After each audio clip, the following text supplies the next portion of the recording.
Hello, everybody. This is DB, and welcome to 420 Table Talks, Season 2, Episode 8, and I am high as hell. Yep, you know the name of the channel. It's Sorry, We're Stoned, and we're bringing it. That's right. Today we got a special guest, Wally, with us today. You know, he plays guitar, plays numerous instruments, so we're going to do a little interview with him. And you know how we do. We're going to smoke out, of course, while we're doing this. So if you just want to tell these guys a little bit about yourself, we'll start there. Well, my name is Wally, Wallace Hendrickson. I go by Wally. Just moved to Newport from Portland. Retired trauma nurse. Did that at Emmanuel for 12 years. Wow. Kind of want to... I moved here to...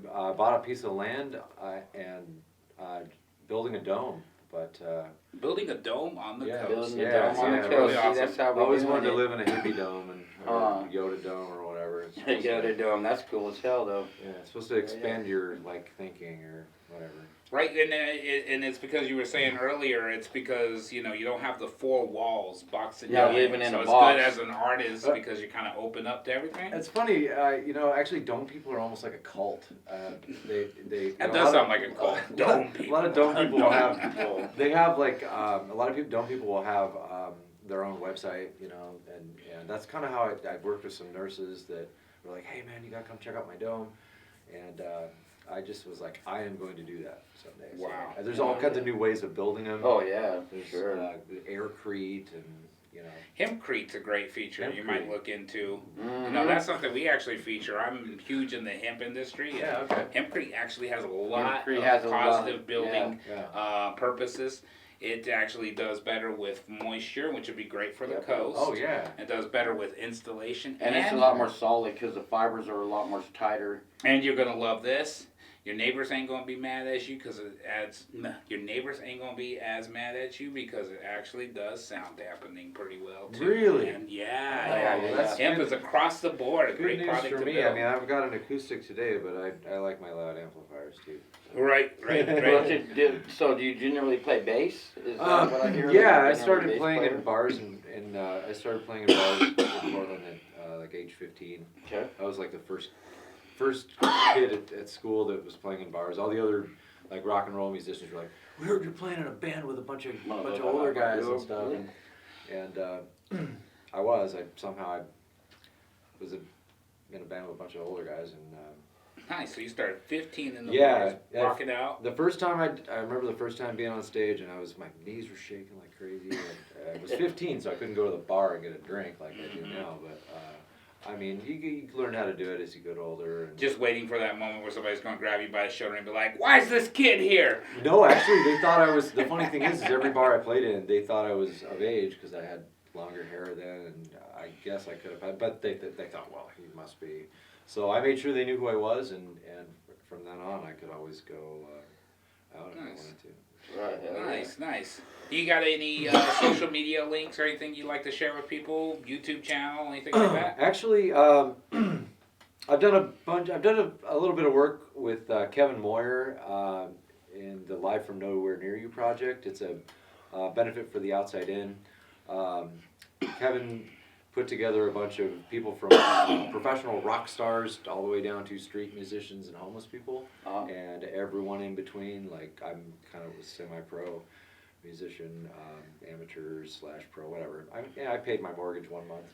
Or one summer playing music. Oh, now that's a living, working artist. That's how you know you've been successful. If you could pay your bills with your art, then you're doing it right. You got to sell out and play covers. Right. No, I know the feeling. I'm a DJ and I love my EDM. I love going crazy playing different music. But the bills, the way I always got my bills played was unfortunately playing that top 40. Lil Jon from the windows to the walls over and over, and the Cupid Shuffle. Oh God, the Cupid Shuffle. If I could go the rest of my life without hearing the Cupid Shuffle, I would die happy, man. So tune the Cupid Shuffle. All right. So, I'm thinking me and DB are going to fire up some dabs. How about you give us a little tune?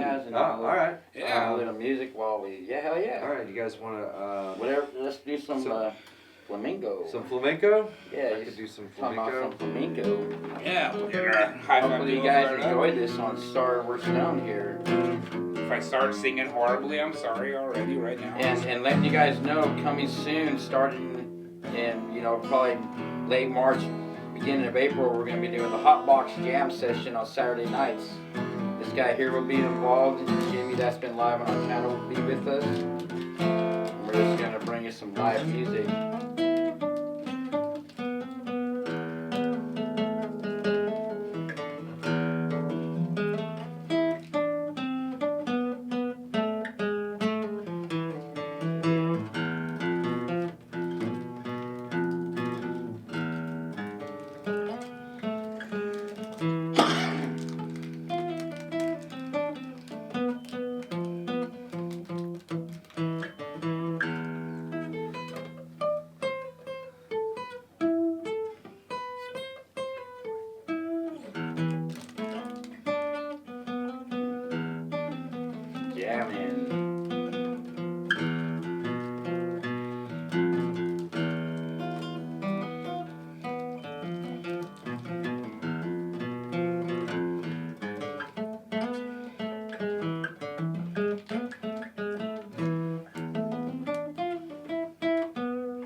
I just listen to it all day, bro. Just hear it, just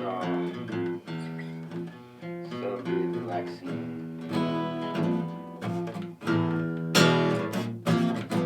Making it up as I go. That's how we're gonna be doing at the jam session, making it up as we go, people. It's gonna be fun.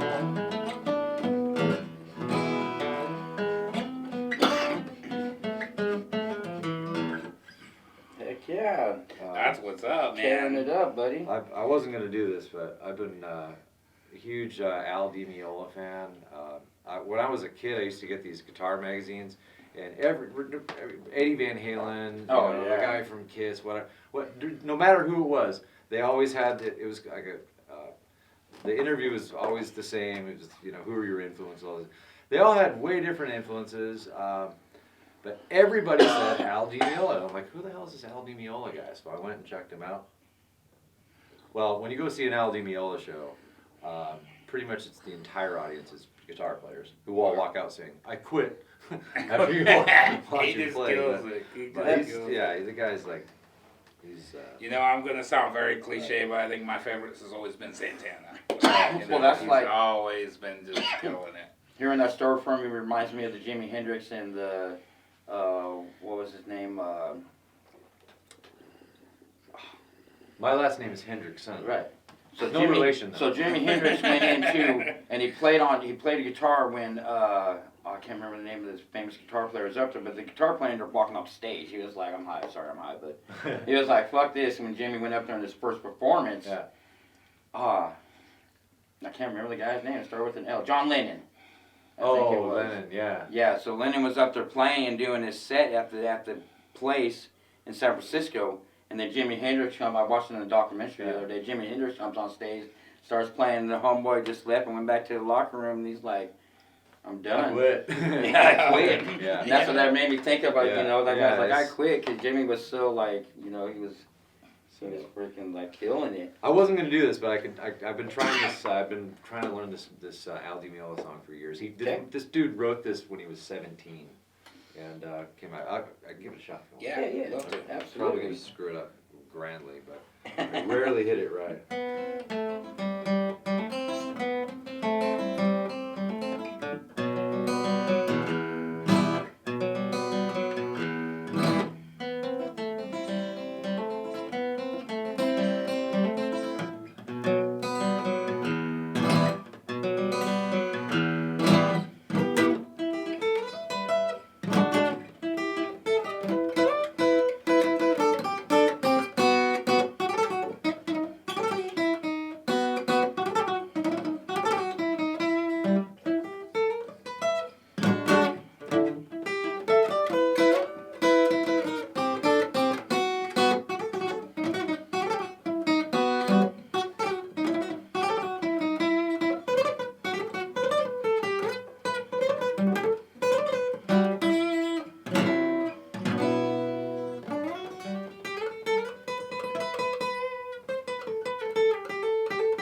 I know Man, the jam. That was jam right there. That I was can good. see it though, like. But it's telling like a story. Yeah, and the work that you were doing with that song compared to your other, where you're kind of playing around, such a range. Well, the weird thing is yeah. on that one, the only time I ever really hit it, I hit it perfectly. I've hit it perfectly a few times, and it's like right when you get up in the morning, there's no one around, and it's the first time you try it. Right. Yeah. Yeah. Right. But there's never anyone there. It's like Right. the big fish that got That's away. like, because I'll be sitting in my living room at night. My kid plays. He's been playing electric and acoustics since he was 16, and never had lessons. But I'll be sitting in there and I'll hear him be jamming, like some Disturbed, or because he likes the heavier stuff. And he'll be, my son Chris will be playing. I'll be like, but I'll come into the room like, oh, bro, that's freaking cool. And then he'll start playing. He'll start messing up when he's playing in front of me. Mm-hmm. But then I'll leave and shut the door and go down the hallway and just sit there and listen. And he'd be in there just jamming again, bro. I'm like, oh, that's all right. I think too with the morning when you wake up, it's like a lot of people, I'm a gamer, It's like if you can't get past something, it always feels like after you go to bed, you wake up, it's better. No and I doubt. think that's because like during our subconscious dreams, we are actually practicing, so we beat it the next morning. The same with music there. Well, I think that goes with any kind of creativity. When you take a break, you come back with a different approach. I can't wait to see what the music business does. I mean, when the music business come back. When everything comes back, man. Right. I mean, we're all, I was shopping at Walmart in Tigard, and there was this pizza place that had a live band there, and all these people were going to Walmart and they're like, "Fuck what I'm doing," and they went and everyone just canceled their plans, and that pizza place was full, and just listen, I couldn't believe just this live band, and they were pretty good too. But I didn't realize people were so hungry for live music. Oh, they are big time. People are hungry for music live. Even brought you on stream. People are like, you look at what they've been doing, the live stream concerts and stuff. Those have been killing it out there because people are so hungry for that. Because music is healing, just like cannabis. They go hand in hand. They're like this together. A little bit of doobies and sit back. Let's do some Grateful Dead. Like you got displayed on there or something like that. That's what we used to do back in the day. That was the release from all the wars and stuff going on, with Desert Storm and all that stuff. That was our time to, that music brings, it's healing. Absolutely. Grateful Dead is the reason we even have an industry right No, now. for sure. Because that's where our industry got its start. Everybody was selling bongs out in the parking lot of Grateful Dead. That's right. And that's why they became head shops, because it was called a head shop, because it was a Grateful Dead head. And I mean, they blew up from there. So it goes. It's true. Definitely hand in hand there. I love it. My mom grew up with Bob. Bob Marley? Hey, no, Bob Weir. Oh, okay. Yeah, Wow, nice.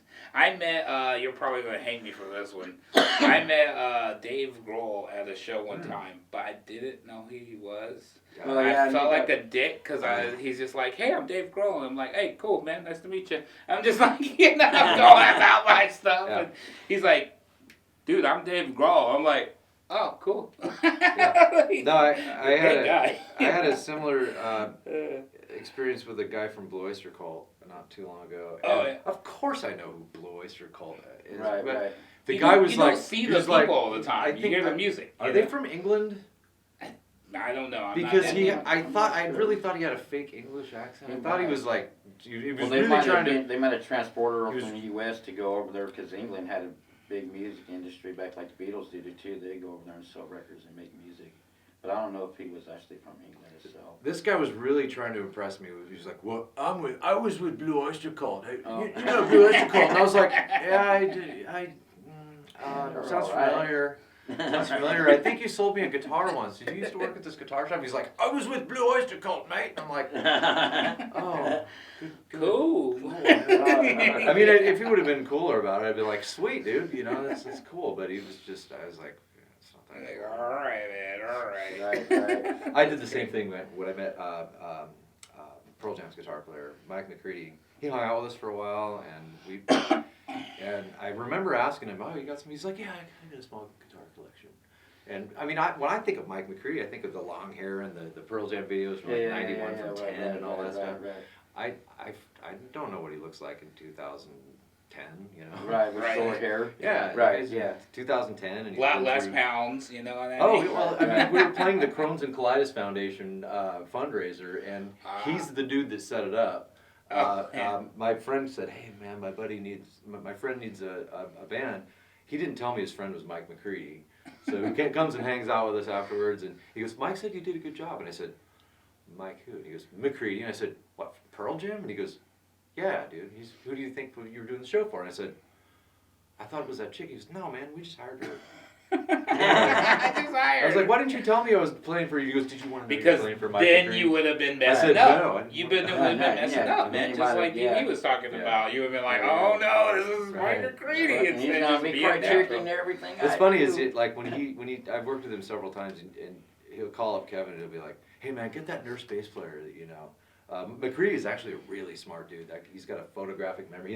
If he meets somebody once, he'll always remember like where he met them, and that dude's like great. insanely intelligent. That's awesome. Yeah, That was awesome. Pearl Jam. I remember Pearl Jam back in my. Oh, that guy's been active in so many things. Any other big stars you ever run across, had a drink with, or? Well, my best friend is an original member of Molly Hatchet. Yeah. That's the I think moniker he flavor, maybe- right? Well, I was playing with Jesse Lee Falls from Astoria last summer, or a couple summers ago, and we were supposed to play at this biker rally in Baker City, and we were opening for Molly Hatchet, and we were like, "Oh no shit, we're gonna bring Mitch along and say, hey, remember this motherfucker?"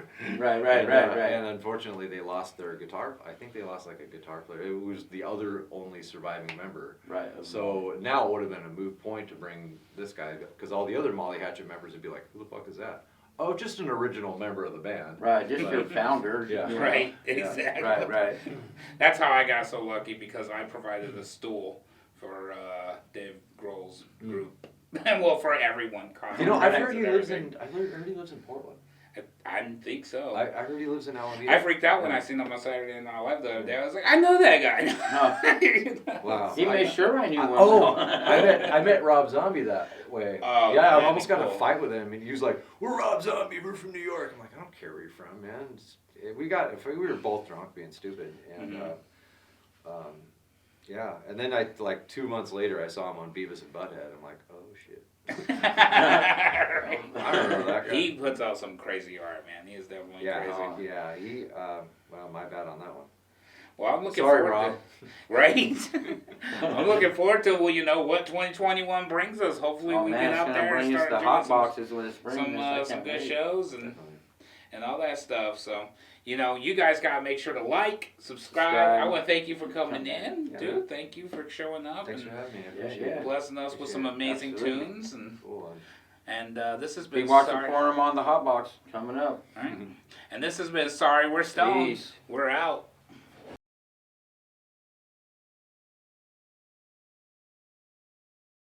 Is it's really unfair that musicians get this rap of like we're cool somehow, because it's bullshit. We're Yeah. a bunch of fucking band dorks, and it's true. I mean, the best musicians I know, who also have the best weed, are sax players, horn players. Horn players are Yeah, the biggest sure. stoners, We talked and they about are that on our all the podcast. biggest dorks too. Yeah. I mean, they Right. get their music, and That's they're all band geeks Band from geeks. I love them. They're like my Hell yeah.